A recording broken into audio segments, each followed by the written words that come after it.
자, 하나님 오늘 우리에게 주시는 말씀은 민수기 2장 32절에서 34절까지의 말씀입니다.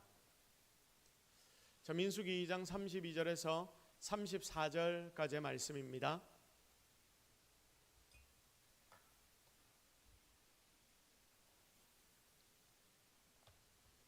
우리 다 같이 한 목소리로 하나님 우리에게 주시는 말씀을 합독합니다.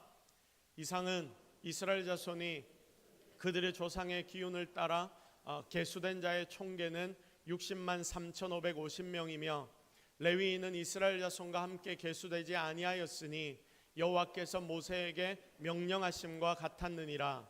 이스라엘 자손이 여호와께서 모세에게 명령하신 대로 다 준행하여 각기 종족과 조상의 가문에 따르며 자기들의 길을 따라 진치기도 하며 행진하기도 하였더라. 아멘. 자, 살아가면서 내 눈에는 무엇이 보이나? 살아가면서 내 눈에는 무엇이 보이나? 라는 제목으로 하나님의 말씀 증거하도록 하겠습니다. 자, 할렐루야. 할렐루야. 자, 예배를 사모하며 예배 가운데 오신 여러분들, 사랑하는 모든 성도 여러분, 하나님께서 이 시간 여러분 가운데 함께 하시며 오늘 우리 모두에게 은혜를 분명히 주실 줄로 믿습니다. 정말 그 은혜를 받아 누리는 우리 성도들이 되기를 기대합니다. 자, 그런데 여러분, 이 은혜라는 것이 어떻게 우리에게 주어지는지를 우리가 먼저 좀 알아야 합니다. 자, 이 은혜는 도대체 어떻게 나에게 주어지냐면 하나님과 내가 함께 함으로 인해서, 하나님과 이 자리에 앉아있는 여러분이 함께 함으로 인해서, 그러니까 나와 함께 하시는 그 하나님으로 인해서 주어지는 은혜입니다. 그러니까 여기에서 제일 중요한 포인트가 뭐냐면 함께 한다라는 것이겠죠. 자, 그래서 먼저 말씀을 나누기 전에 질문 하나 드리면 좋을 것 같습니다. 자, 여러분이 은혜 받기 위해서 다 이 예배의 자리에 분명 나왔을 것인데, 그러면 여러분은 얼마나 하나님과 일주일의 삶을 동행하셨습니까? 함께 함으로부터 은혜가 나온다라고 했는데 함께 안 하면 안 되는 거 아닙니까? 자, 그래서 이걸 우리가 제일 먼저 점검해 봐야 합니다. 자, 여러분이 일주일간 얼마나 하나님과 함께하며 동행하며 살아왔는가, 그리고 그 함께함으로 이 예배의 자리에까지 나와왔는가, 여러분 자신에게 지금 한번 질문해 보십시오. 사랑하는 성도 여러분, 여러분이 이 예배의 자리에 나오면서 품은 마음이 어떤 것인지가 정말 궁금합니다. 아, 이번 일주일은 참 내가 제대로 못 살았어. 내 마음에 너무 걸리는 게 많아. 그래서 이번 주는 꼭 하나님 앞에 나가서 회개를 좀 해야 되겠어. 혹시 그런 마음으로 오셨습니까? 그렇게 오신 여러분에게 하나님이 말씀하고 계십니다. 네가 그런 마음을 품는 순간에도 나는 너와 함께 하고 있단다. 네가 나를 생각하지 않고 마음대로 행동하는 그 순간에도 나는 너와 함께 하고 있단다. 나는 일주일 내내 너와 함께 하면서 너의 이야기를 듣기 원하고 너와 동행하기를 원하고 있단다. 그런데 너는 왜 나를 무시하며 세상을 네 맘대로 살고 있니? 하나님이 지금 이 시간에 앉아 예배하기 위해 모인 여러분에게 질문하고 계십니다. 그러므로 여러분이 예배의 시간만이 하나님을 만나는 시간이 아니라는 것을 꼭 기억하십시오. 이 예배는 공동체로 우리가 함께 모여서 하나님께 영광을 돌리며, 그리고 하나님의 은혜를 하늘로부터 공급받고, 그리고 우리 성도들끼리는 교제를 하면서 서로 위로하고 축복하고 하나님이 이번 일주일 동안 우리에게 나에게 주신 은혜가 무엇인지를 함께 나누는 그런 시간이 바로 이 공예배의 시간이고, 그리고 여러분의 진정한 예배는 언제부터 또다시 시작되냐면 모든 삶의 순간에 그 예배가 시작되는 것입니다. 그래서 이 문을 나서는 그 순간, 예배를 마치고 여러분이 이 문을 딱 열고 나가는 그 순간, 그 순간부터가 진짜 여러분의 삶의 예배가 시작된다는 것을 기억해야 합니다. 자, 매일매일이 주님을 모시고 주님과 함께하는 시간이라는 것을 여러분 꼭 기억하십시오. 이거 잊으면 안 됩니다. 그래서 성도는 하나님을 모시고 사는 인생입니다. 그러므로 이 마음을 붙잡고 일주일을 주님과 동행하며 살아갈 수 있는 힘과 능력을 오늘 하나님이 이 하나님의 말씀 선포를 통해서 우리에게 허락하여 달라고 정말 이걸 사모하는 성도들이 되기를 기대합니다. 내 생각의 근본이 바뀌어야 됩니다. 우리는 교회에서만 거룩한 차림을 하고 겉으로도 좀 거룩한 모습을 보이면서 나는 거룩한 사람입니다라고 사람들에게 보이고 하나님 앞에 보이려고 노력하는데, 여러분 그게 아니죠. 교회에서만 거룩하면 절대 안 됩니다. 내 삶의 모든 부분에서 우리는 다 거룩해져야 합니다.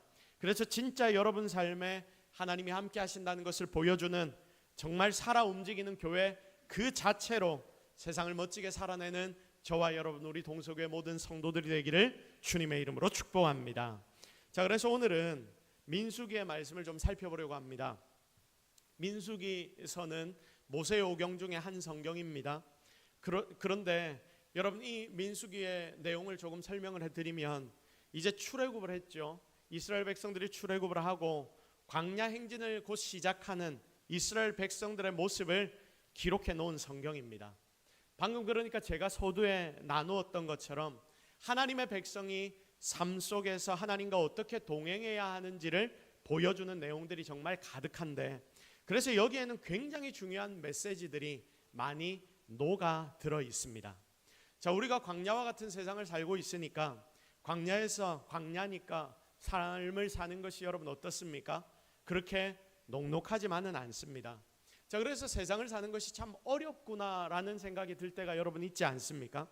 그래서 많은 사람들이 삶에 끌려다니며 허덕허덕 사는 때가 많습니다.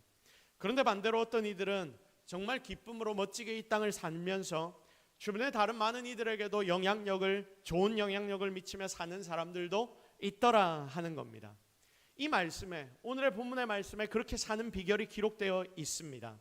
바로 이 말씀을 우리가 제대로 붙들면 우리가 그렇게 주님의 힘으로 승리하며 그 승리를 다른 이들에게 나누어주는 인생이 되는 것입니다. 그래서 이 부분을 오늘은 좀 집중해서 하나님의 은혜를 나누려고 합니다. 처음 하나님이 이들을 구해주셨을 때 애굽에 잡혀있던 이스라엘 백성들은 굉장히 힘들고 어려운 상황이었습니다. 여러분, 그 당시에 이스라엘 백성들이 어떤 상황에 처해 있었습니까?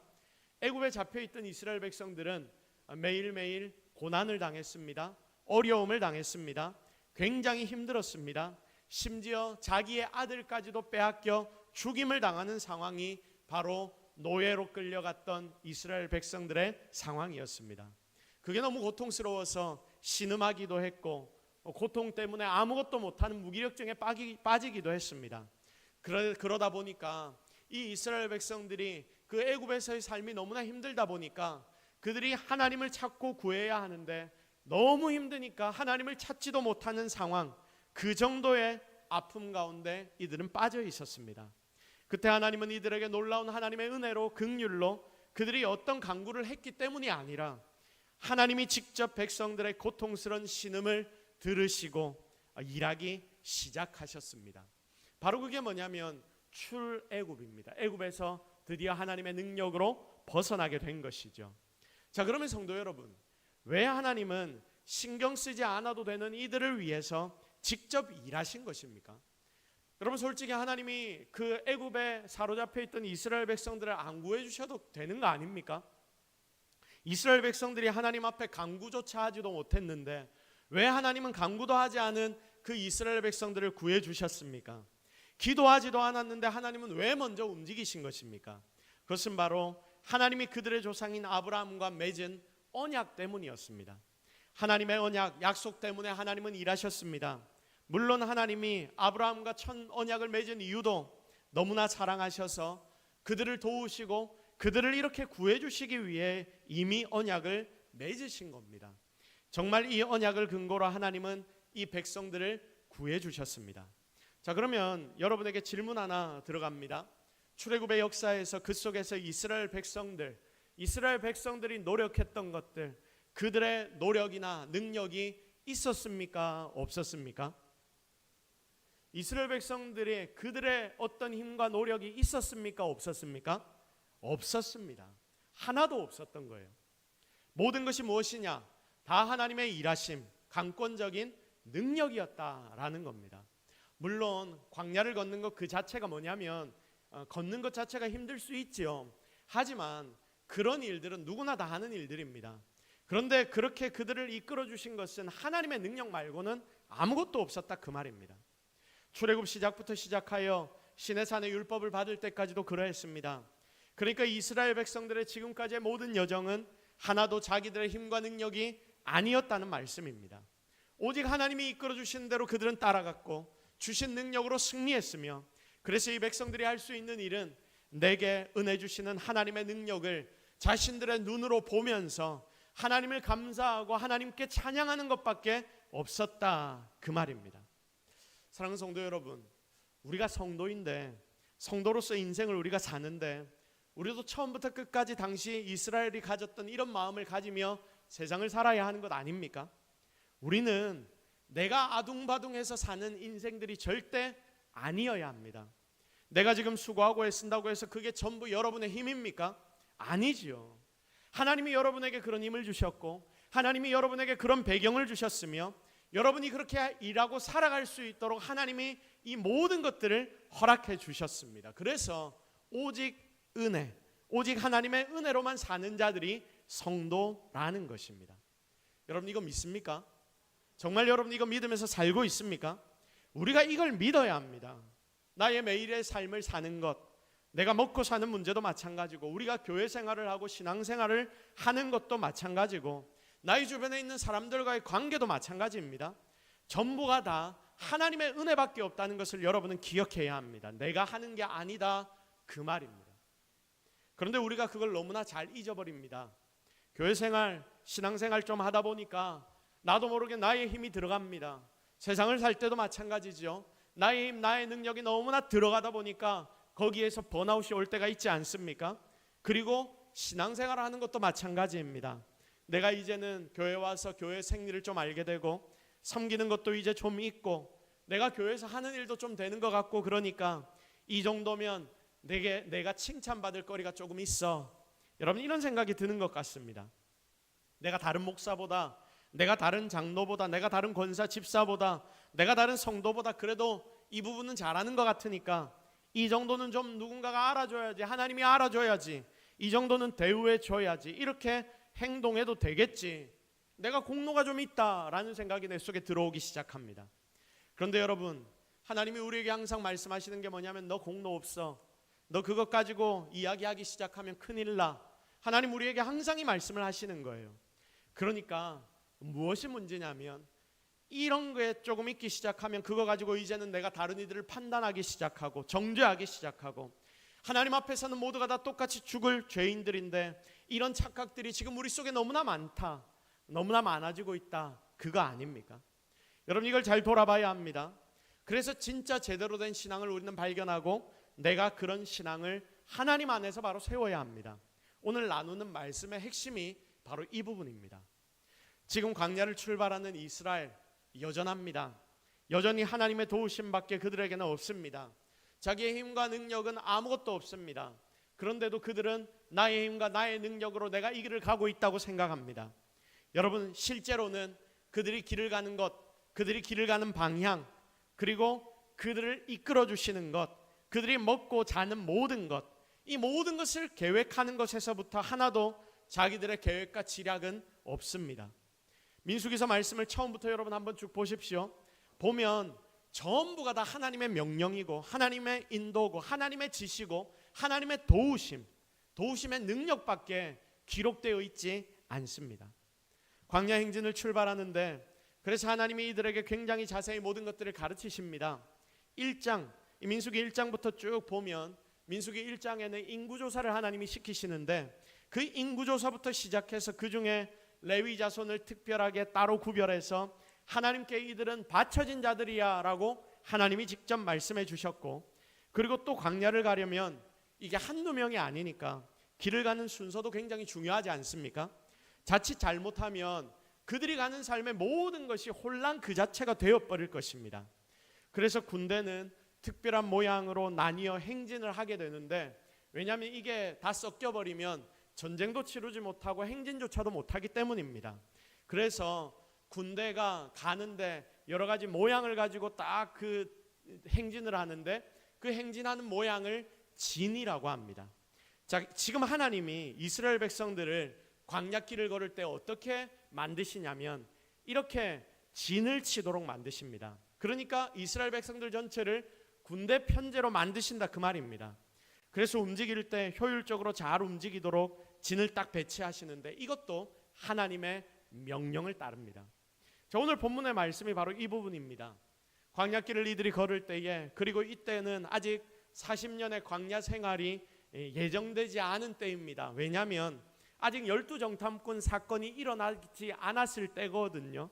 그래서 광야를 지나면 바로 가나안 땅에 이들은 들어갈 거라고 생각을 했고, 그러니 광야를 지나서 가나안 땅에 들어가면 이제 가나안에 있던 그 족속들과 적군들과 싸워야 하는 상황이기 때문에 하나님은 하나님의 군사로 이스라엘 백성들을 이렇게 딱 배치를 시키시는 겁니다. 그 배치하시는 구체적인 내용이 오늘 본문에 기록된 그 내용입니다.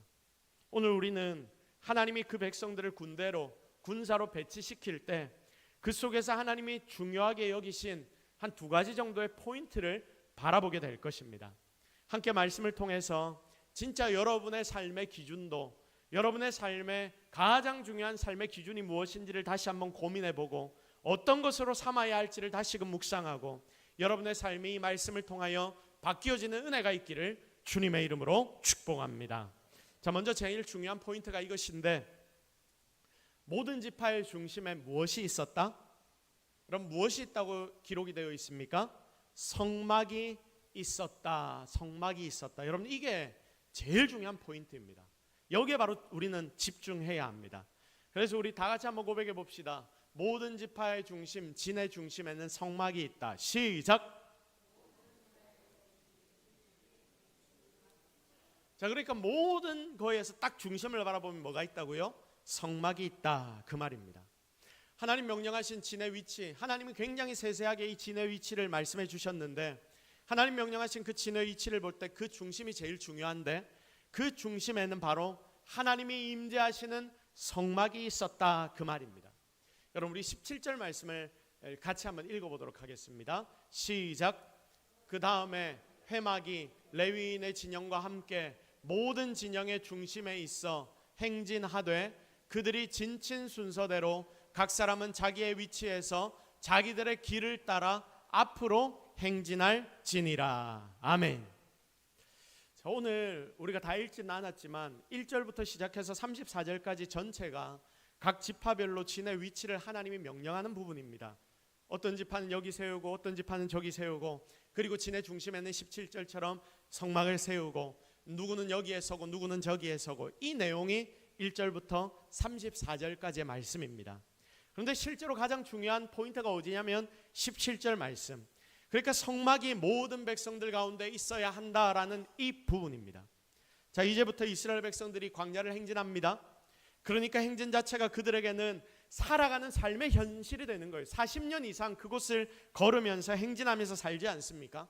그러니 지금 이들이 세워지는 이 진의 위치는 그들의 삶 그 자체가 되는 것입니다. 현실입니다. 먹고 자고 싸고 다 여기서 합니다. 자기들이 서는 진의 위치는 자신들의 생활의 반경입니다. 그러니까 그들의 삶에 거쳐 그것의 중심이 너무나 중요한데, 모든 백성들의 삶의 중심이 어디냐면, 어디여야 하냐면 하나님이 임재하시는 성막이 되어야 한다라고 하나님이 말씀하십니다.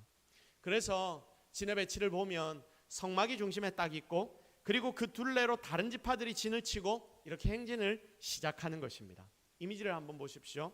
그러니까 하나님께서 이 백성이 행군할 때에 어떤 모습이기를 원하셨냐면, 하나님이 임재하시는 진이 저 중간에 딱 있고, 그리고 나머지 지파가 3개씩 12개가 사방으로 딱 돌아가 있고, 그리고 그 중심에 4개의 중요한 지파들이 또 자리를 잡고 있고, 이렇게 이 주변을 섹터별로 차지하면서 마치 꽃잎이 중심으로부터 쫙 나 있는 것처럼 그렇게 백성들 전부를 하나님은 배치시키셨습니다. 성막이 가장 중심에 있어요. 그러니까 각 지파의 입장에서 보면 내가 어느 지파에 속해 있는 사람이라 하더라도 항상 행진을 하다가 걸어가다가 가운데 쪽을 쳐다보면 무엇이 보인다는 말입니까? 성막이 보인다는 말입니다. 어디에 있든지 누구든지 그들이 가야 하는 그 길 행진을 하다가, 삶을 살아가다가, 밥을 먹다가도, 내가 화장실에 있다가 하더라도, 여러분 그 순간에도 고개만 딱 돌려서 중심을 바라보면 거기에 무엇이 있습니까? 하나님 임재하시는 성막이 보인다는 말씀입니다. 그래서 이스라엘은 죽음의 땅이라고 불리던 광야, 혹은 피비린내가 나는 전쟁 속에서도 승리할 수 있었던 것입니다. 힘들고 어려운 삶이 닥쳐와도 고개만 싹 돌려보면 거기에 뭐가 있으니까? 하나님이 거하시니까, 성막이 있으니까 그들은 항상 하나님만 바라보면서 승리할 수 있었던 것입니다. 그들 삶의 중심에 정말 생명과 복의 근원 되시는 하나님을 모시고 살았기 때문입니다. 그러므로 사랑하는 성도 여러분, 지금 이 땅을 살아가는 내 삶에도 가장 중요한 게 빠지면 절대로 안 되는 거 아닙니까? 그래서 여러분, 우리의 삶에도 가장 중요한 게 필요한데 여러분의 삶에 가장 중요한 것이 무엇입니까? 광야 같은 인생길을 내가 걸어갈 때 때로는 내 삶이 지치고 힘들고 어려운데, 그리고 내 몸이 너무나 아프고 고통스러워서 내가 견디지 못하겠는데, 내 주변의 상황이 나를 엉두르는 것 때문에 내가 견딜 수 없는데, 그러나 그런 광야를 내가 걸어갈 때에 내 삶에 찐 도움 되시는 하나님, 진짜 나를 도우실 분은 하나님밖에 없는 것 아닙니까? 그러므로 당시 이스라엘 백성들처럼 하나님만이 나의 중심이 되는 삶, 하나님이 내 삶을 이끄셔서 내가 가는 것도 내가 서는 것도, 아니 나뿐 아니라 나의 가족의 가장 작은 결정의 순간조차도 항상 주님을 보고 주님께 묻고 주님 뜻대로 결정할 수 있도록 우리의 중심을 하나님 앞에 내어드려야 한다는 것을 여러분 꼭 기억하시기를 바랍니다. 여러분, 이 세상을 살다가 언제 어디에 있든지 어떤 상황이든지 내가 고개만 싹 돌리면 누가 보여야 합니까? 누가 보여야 합니까? 하나님이 보여야 합니다. 그리고 또 하나님이 함께 그 길을 걷고 있는 것을 여러분이 실제로 보기를 주님의 이름으로 축복합니다. 여러분, 심지어 하나님은 마치 스토커처럼 여러분이 보지 않는 상황 가운데서도 여러분을 계속 주시하고 계십니다. 그 하나님을 여러분이 느끼며 살아야죠. 내 매일매일의 삶을 살아갈 때 내가 고개만 돌리면 하나님이 거기 계시다는 것을 여러분이 보게 될 때 여러분 삶에 힘이 바로 거기에서 나오지 않겠습니까? 이게 진짜 성도의 삶입니다. 여러분, 이렇게 사는 삶은 정말 복되고 소망 있는 삶이지요. 그리고 진짜 승리를 경험하는 삶이 될 것입니다. 오늘 이 시간 세상을 살면서도 내 눈이 하나님께만 고정이 되어 있게 해달라고, 하나님이 보이는 그 울타리 밖으로 내가 절대로 나가지 않게 해달라고 기도하는 저와 여러분이 되기를 주님의 이름으로 축복합니다. 자, 그래서 이렇게 하나님 중심으로 진짜 진을 딱 짜서 이스라엘은 행진도 하고 전쟁도 합니다. 자, 모든 삶을 다 이렇게 삽니다. 삶의 중심이 명확합니다. 자, 이건 변하지 않습니다. 그 중심이 바로 하나님이라는 것은 절대 변하지 않습니다. 우리도 이 중심은 일단 먼저 가져야 합니다. 자, 이렇게 중심은 정해졌습니다. 그러면 그 주변, 이 중심이 딱 정해졌다면 그 주변도 어떻게 진이 쳐져 있는지를 우리가 살펴볼 필요가 좀 있지 않겠습니까? 여기서 우리는 하나님의 은혜 그리고 하나님의 배려해 주시는 그런 능력이 우리 속에 나타나게 됩니다.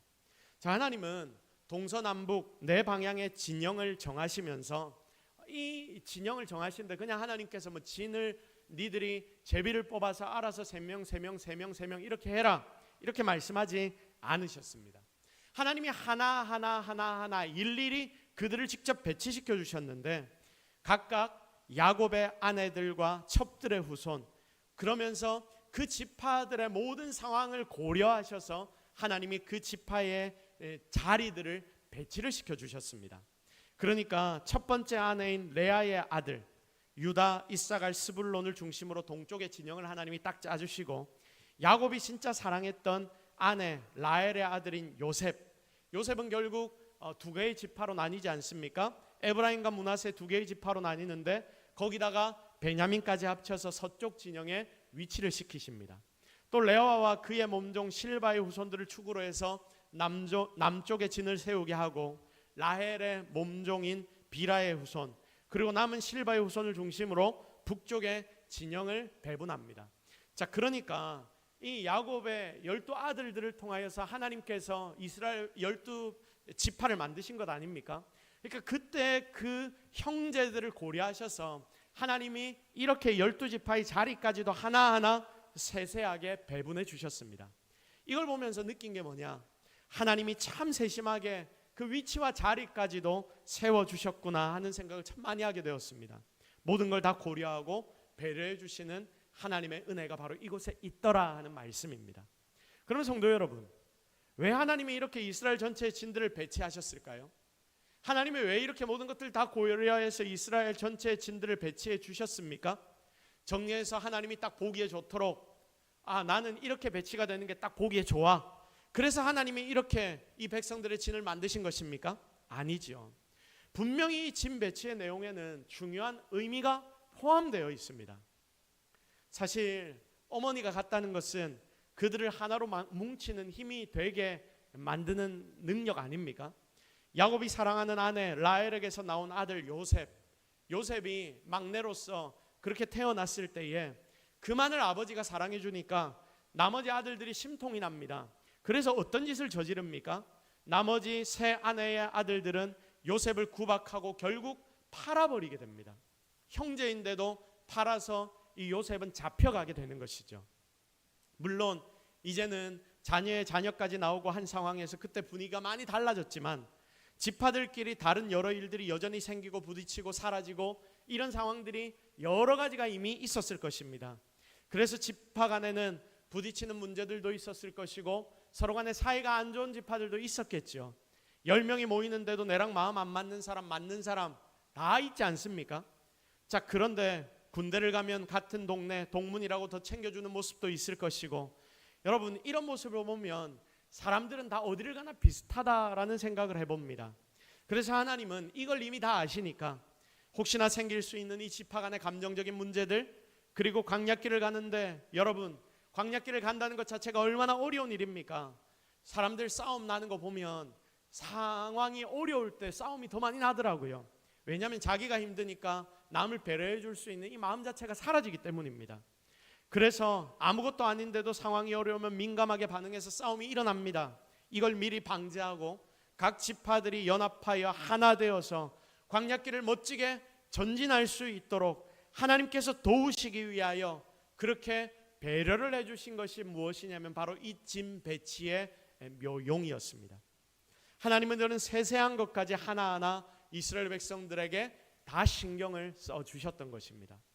결국 하나님이 배치시켜 주신 이 짐 배치는 이 공동체 전체를 위한 배치입니다. 함께 연합하여 하나님의 일을 하고 수고하고 애쓰라고, 너희들이 진짜 나의 몸 되어서 나를 위하여 수고하고 애쓰라고, 하나님 중심으로 사는 백성들이 어떻게 공동체를 이루어야 하는지를 하나님이 직접 알려주시는 모습이 바로 이 짐 배치의 모습입니다.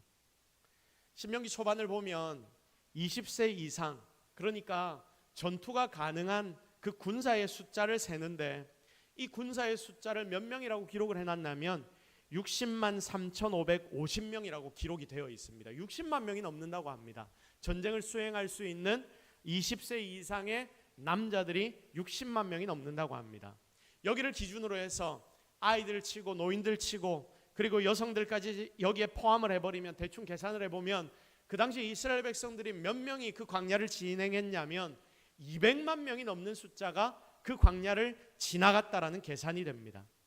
그래서 200만에서 한 300만 정도의 숫자가 그 광야를 지나가는데, 여러분 너무 많지 않습니까? 이만큼이나 많은 사람들이 함께 이 광야길을 움직이니까 여러분 여기에 얼마나 많은 일들이 일어나겠습니까? 100명이 같이 어디 가는 것도 진짜 어려운 일 아닙니까? 우리 교회가 한 100여 명, 우리 성도들이 함께 뭐 어디로 소풍을 간다 하거나 어디로 무언가를 하러 간다라고 우리가 계획을 세우면 여기에도 뭔가 실수가 나지 않도록 굉장히 머리가 아프게 고민을 많이 해야 합니다. 그런데 200만 명이 넘는 사람들, 그 많은 사람들이 함께 움직인다는 것은 상상 초월할 일입니다. 조금만 뭐가 잘못돼도 무리끼리 섞이고 무질서해질 것이며, 그리고 한쪽은 출발을 했는데 저쪽은 자고 있고, 우리가 자는데 어떻게 출발할 수 있어? 어떻게 그럴 수 있냐? 막 이런 일들이 일어날 수 있는 상황이 지금 이 광야의 상황 아닙니까? 그런데 하나님은 동서남북 정확하게 모든 인구수를 적절히 배치시켜 주시고 한쪽이 비대해지거나 무너지지 않도록 조치하십니다. 거기다 방금 살펴본 것처럼 지파의 구성조차도 가장 효율적으로 직접 이스라엘을 하나님은 배치시켜 주셨습니다. 사랑하는 성도 여러분, 하나님 중심으로 사는 사람들, 주님이 나의 구주입니다라고 고백하고 믿고 그렇게 살아가는 사람들은 하나님의 마음을 알아야 하는데, 이렇게 하나님은 항상 공동체를 생각해 주십니다. 그러므로 지금 우리도 하나님 안에 거하는 자들이라면 어떻게든지 이 공동체가 살아나도록, 이 공동체를 위해서 내가 할 수 있는 일들이 무엇인지, 하나님이 얼마나 이 교회 공동체를 사랑하고 있는지를 알아서 우리가 거기에 집중해야 하는 것입니다. 이렇게 하나님의 마음을 시원케 만들어야 합니다. 우리는 지금 여기에 교회로 함께 모여 있습니다. 나 개인도 하나의 교회이지만 그 각자의 교회들이 이 자리에 함께 모여서 한 공동체를 이제 이루었는데 이것이 연합된 공동체, 아름다운 동서교회 공동체가 됩니다. 그리고 하나님이 이 공동체를 그렇게나 신경 쓰신다라고 말씀하십니다. 진짜 여러분, 그러므로 우리도 하나님이 그렇게나 바르게 세우기를 원하셨던 공동체를 더 아름답게 세워나가야 합니다. 그렇게 여러분이 여기에 신경 쓰고 수고하고 했을 때에 하나님이 바로 여러분의 삶을 그리고 여러분의 상황을 새롭게 만들어 주실 것입니다. 다음 주면 우리 동서교회가 설립된 지가 44주년이 되는 설립주일입니다. 이 즈음에 우리 교회를 하나님이 세워주신 이유가 분명히 있을 것인데 이곳에 하나님이 이 동서교회를 세우신 이유, 그것이 무엇인지를 여러분 각자가 더 많이 더 깊이 고민해 보시기를 바랍니다.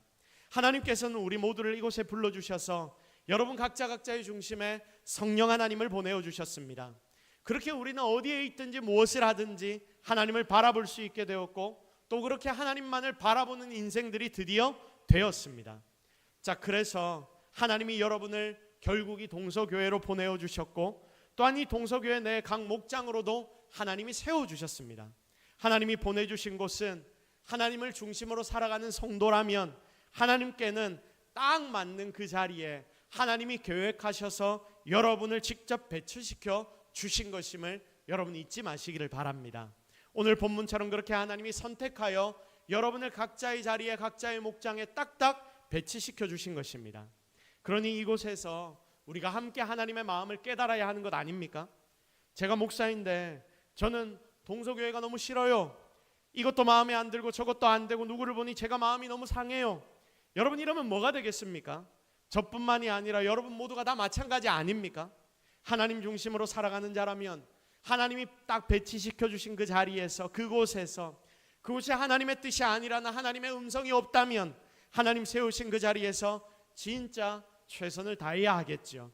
어쩌면 그거 하는 게 조금 힘들고 어려울 수 있지만 내가 무엇을 해야 하는지 어떻게 하나님의 뜻을 이루기 위해 노력해야 하는지 그걸 고민하며 기도하고 살아갈 때에 하나님은 정말 그 사람을 통해서 그리고 그 공동체를 통해서 영광 받으실 것이며 그리고 그렇게 고민하고 기도하는 자들을 하나님은 잘하도록 만들어 주실 것입니다.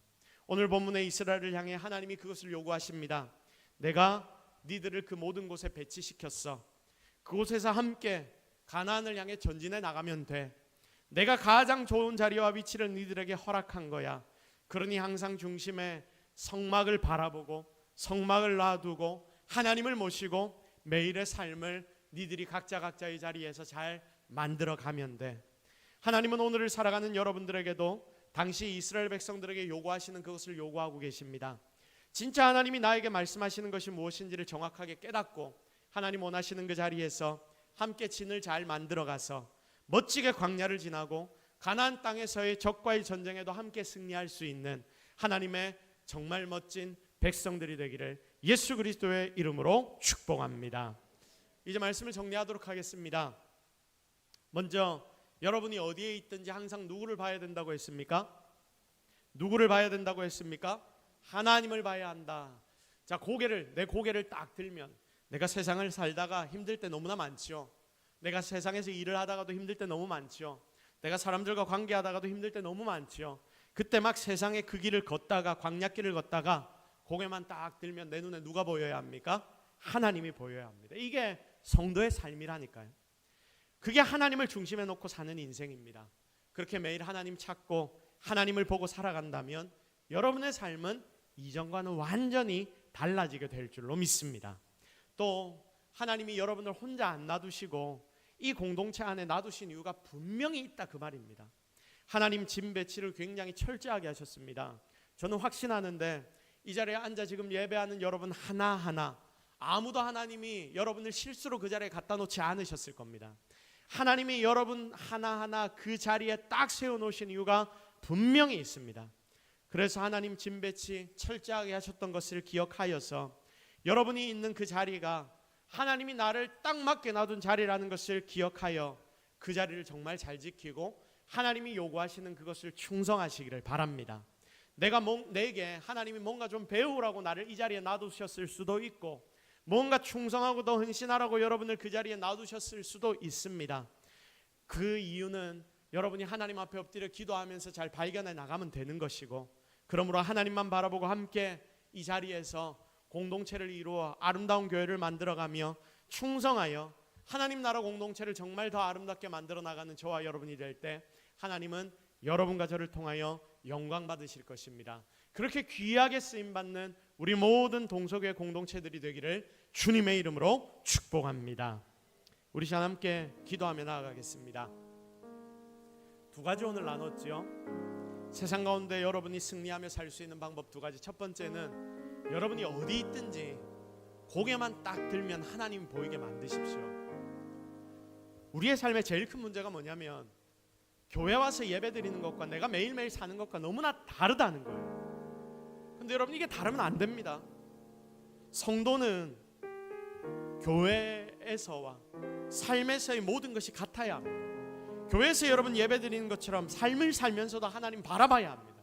그게 안 되니까 문제 아닙니까? 오늘 이 시간 여러분의 가치를 정확하게 정립하십시오. 하나님, 내가 일을 하든 가정에서 지내든 사람을 만나든 무엇을 하든 그 상황 가운데서 고개만 들면 하나님 보게 하옵소서. 그렇게 내가 승리하게 하옵소서. 이 제목 놓고 첫 번째로 같이 기도하시고, 또 공동체를 하나님 우리에게 붙여주셨는데 하나님 나에게 맡겨주신 이 일들 내가 제대로 발견하여 충성하게 하옵소서. 하나님이 이 공동체에 품고 있는 그 마음을 나도 동일하게 품게 하옵소서. 우리 이 제목을 놓고 우리 함께 기도하며 나아가도록 하겠습니다. 여러분의 기도를 하나님이 분명히 들으실 것입니다. 전심을 다해 기도하며 나아가십시다. 하나님, 오늘 우리가 하나님 앞에 나왔습니다. 주님의 마음을 기억합니다. 주님의 음성을 바랍니다. 오늘 우리가 하나님 앞에 나와 엎드려 기도할 때에 분명 하나님이 일하실 것입니다. 주님만이 우리의 진정한 주인 되셔서 우리를 이끌어 주신다라고 말씀하셨는데, 우리는 그 주님 바라보지 못하고 매일매일 내 뜻과 내 생각대로 모든 것을 판단하며 그러니 힘들고 어려워서 어떻게 해야 할지 모르는 때가 너무나 많은 우리의 인생을 내가 지금도 살아가고 있습니다. 하나님, 나를 용서하시고 이제 주께 맡기게 하옵소서. 주님 바라보게 하옵소서. 가나안 광야길을 걸어갈 때에 하나님, 그 한 걸음 한 걸음 걸어갔던 것 다 하나님에 맡겨드렸던 그 이스라엘 백성들의 모습을 우리가 바라보면서 우리도 그렇게 하나님 앞에 나아가기를 원하오니 주님, 오늘 이 시간 우리와 함께하여 주옵소서. 특별히 하나님, 우리를 공동체로 세워주셨는데 이 공동체 가운데 놀라운 하나님의 은혜가 나타나게 하옵소서. 주여, 주여, 일하여 주시옵소서. 행하여 주시옵소서. 역사하여 주시옵소서. 하나님, 오늘 우리를 이 자리에 불러주셔서 너무나 감사합니다. 하나님, 함께하여 주시고 하나님의 복을 허락하여 주옵소서. 주님께서 항상 함께 하시는 자에게 얼마나 큰 복이 임하는지를 깨닫게 하시고 매일매일 주님만 바라보며 승리의 삶을 살게 하옵소서. 모든 것 다 하나님 은혜인 줄로 믿사옵고 예수 그리스도의 이름으로 기도드립니다. 아멘.